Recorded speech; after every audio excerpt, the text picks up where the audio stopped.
अस्सलाम वालेकुम, मेरा नाम है नदीम और आप मेरे यूट्यूब चैनल पर मीटर के नए कनेक्शन करने का तरीका देख रहे हैं। तो हमने नए मीटर का बॉक्स खोला है, ये आप देख सकते हैं। तो अब हम इसके कनेक्शन करने का तरीका देखते हैं।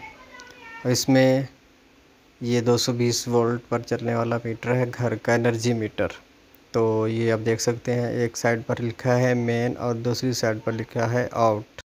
और हम देखते हैं कि इस बॉक्स में और क्या कुछ है। इसमें एक तफसीली पेपर है जिस पर लिखा हुआ है कि मीटर के फंक्शन क्या हैं, और इसके अलावा ये इसके अंदर इसकी फ़िटिंग है जो हम किसी भी दीवार के साथ मीटर को लगाने वक्त फ़िटिंग को सेट करते हैं। तो अब आप देख सकते हैं कि अब हम आ गए हैं बाहर। बिल्कुल ये वापटा का खंभा है जहां हमने मीटर को सेट किया है, और ये हमारी मेन सप्लाई है वापटा की। तो ये फेस और न्यूट्रल हमने दोनों, ये आप देख सकते हैं कि ऊपर से नीचे आ रही है मेन सप्लाई। तो मेन पर हम लगाएंगे अपनी मेन सप्लाई, जिसमें ये दो तारे हैं लाल और काले रंग में।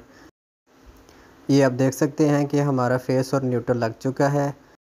उसके बाद हम दूसरी तार लगाएंगे जो घर की तरफ जा रही है। तो ये आप देख सकते हैं कि उसकी मेन सप्लाई कंप्लीट हो चुकी है। हमने जो घर जाने वाली दो तारें हैं वो भी लगा दी हैं मेन में। ये आप देख सकते हैं फेस और न्यूट्रल। तो हमारा काम ये मुकम्मल हो चुका है। आप ये समझ चुके होंगे कि नए मीटर के कनेक्शन किस तरह